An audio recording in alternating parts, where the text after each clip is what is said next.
Angels, it's Hailey Reese, and welcome to or welcome back to my YouTube channel. I am truly so grateful that you are here, and I do hope that you are having an absolutely incredible morning, afternoon, or night, whatever it is for you when this video finally reaches you. Today's video is one that has been so highly requested, but I've even told you guys I've been really looking forward to diving into with you. Today we're going to be exploring the egg theory. And while many people do believe this particular theory, it's one that's hard to comprehend at surface value. So we're going to take a look at what exactly the egg theory is, what the message is behind it, and everything and anything to do with it. So this theory, whether it holds truth or not, can truly be one that is terrifying for people to take a look at. And there's a number of reasons for this, and which I think is a mirror into your biggest insecurities and your biggest flaws or challenges in life. But simultaneously, I do believe that this is a theory that is so important to explore on a number of levels. I believe it really does serve as a lesson for us all in the way that we could change how we approach life, and specifically how we approach those we meet in our day-to-day lives, and even those close to us. So the egg theory was originally written by Andy Weir, who posted a short story titled The Egg on his personal website in 2009. Now, this quickly gained attention, and everybody was talking about this theory and whether or not it is something that could be true. In this particular story, the main concept is that of reincarnation, but more specifically, the idea that all people are essentially the same soul experiencing different lives. Now, despite its name, the theory itself doesn't have much to do with eggs other than the comparison to an egg and the human experience. When an egg is laid, we know it's still an egg, right? But on the inside, it contains the potential for an entirely new life. Your soul, in its infinite forms, is like that egg, growing, changing, evolving until it eventually hatches into a fully realized higher state of being. So to really understand this theory, I want you watching this to imagine your life as a whole.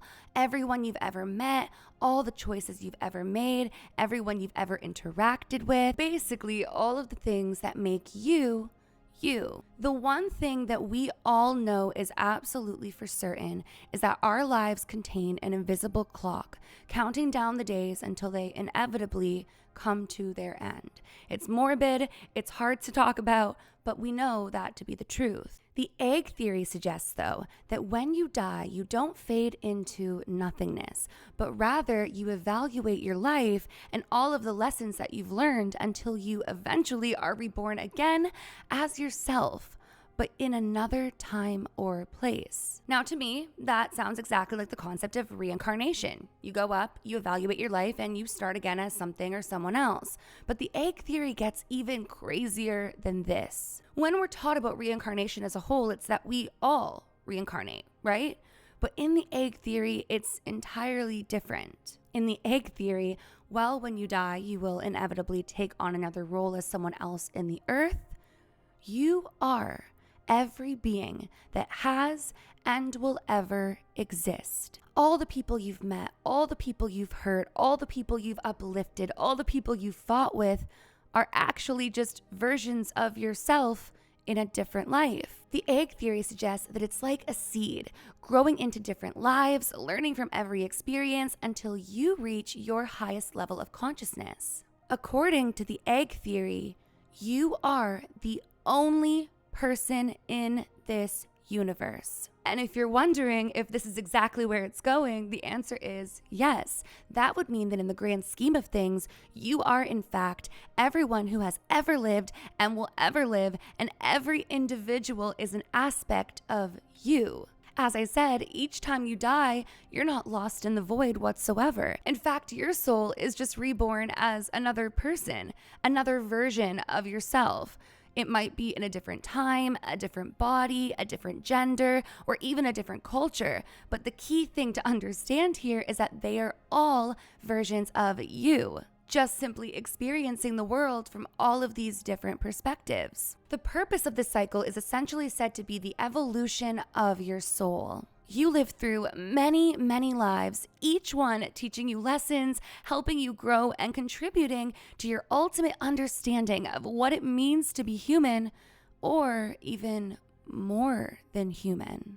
As you live through other people's experiences, you slowly begin to understand that their joy is your joy and their happiness is your happiness, but simultaneously, their pain and suffering is your pain and suffering. In this theory, the end game is enlightenment or some sort of an awakening. Once you've lived enough lives, had enough experiences, and grown in enough ways, you transcend the cycle.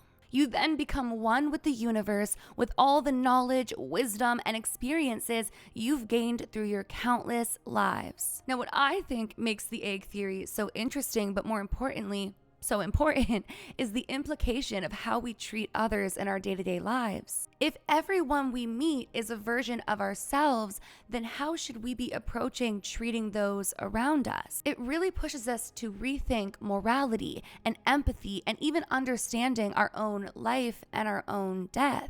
Suddenly, every act of kindness, every decision, and every moment becomes a reflection of your growth as a soul. And that maybe, just maybe, when you start to look at the people around you and the world as a whole, you'll start to see yourself in them. Because according to the egg theory, you might actually be them. If you are everyone, I suppose it will become easier to empathize with those around you and show some grace through their learnings. The idea is that you may be able to hurt someone in this lifetime, but ultimately by hurting them, you're simultaneously hurting yourself. This theory really does suggest the profound interconnectedness of all of us and pushes us to rethink how we treat the world. But here's where the theory gets dark, right?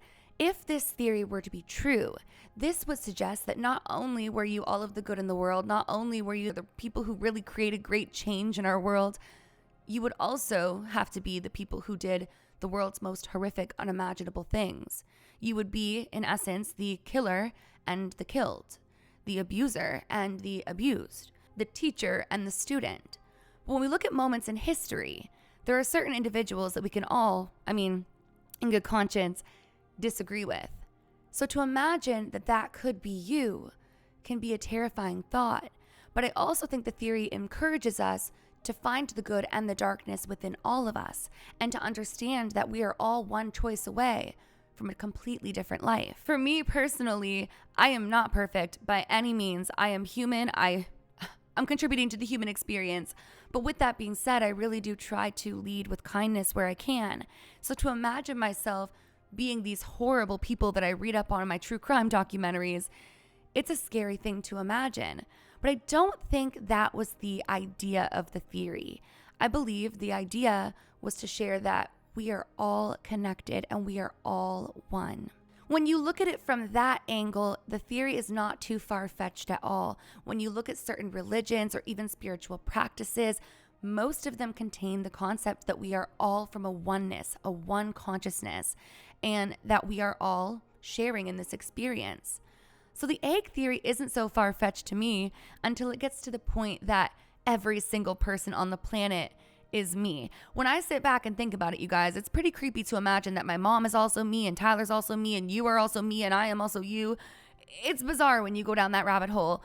But I really do think that it's an interesting theory to explore, and I will have the actual story linked at the top of my description for you guys to read and better understand it. But it really did interest me, and I thought it was one for us to talk about because these types of things really should be discussed more. For me, I really can find some truth in this theory in regards to my personal faith and spirituality.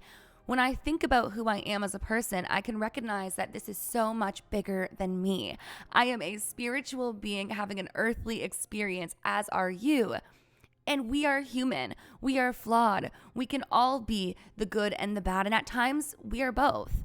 But at the end of the day, there really is this interconnectedness with all of us, this oneness, this beautiful thing that we're all here having this experience, that I can see myself in you. Because while I may not have been through what you've been through, I've been through my own struggles. I may not have felt your exact joy, but I know what joy feels like, and I can understand what pain feels like, even if my pain is different than your pain. I can also understand that we're all just one decision away from changing our lives for better or worse. And I can find empathy for others in that. So in this theory, while I personally believe that we are all individualized souls here on earth, it really is a fun one to explore, and I am so curious to hear from you guys what you think of this theory. Do you think there's truth to it? Do you think that we are all one? In order for that to be true, you and I are the same person. We're just from different times. One thing I will talk about before I close out this video, though, is that through the concept of reincarnation and the idea that time does not exist, right? I do imagine that time to time, we come across ourselves from different times or different lives, or we even admire our own artwork on the wall or listen to our own songs we created in a previous life. It's something really interesting to explore and think about. So I'd love to know your thoughts on reincarnation as well. But basically, that is the egg theory, the idea that you are and will be the only one to have ever lived on this planet until you reach your highest state of consciousness and can then move on to the highers of the spirit realms. I really do hope that you guys enjoyed today's video. I have a bunch more theories coming this week that I can't wait to dive into with you. If you guys have any video suggestions, please, please, please make sure to let me know. Sometimes I do get comments from people saying, another one of these videos. And I'm like, then tell me what you want to see, because I listen to what you guys really want to hear from me. And these concepts and these theories and these stories, they really do excite me and fascinate me. And I hope they did for you too. But that is it video. If you guys are new to my channel or you are just not yet subscribed but you do enjoy my content, I would so appreciate it more than you'd ever know if you would go ahead and click that subscribe button, and please give this video a big thumbs up if you did enjoy it. Remember, my loves, do all things with kindness, and until next time, I love you. Bye guys.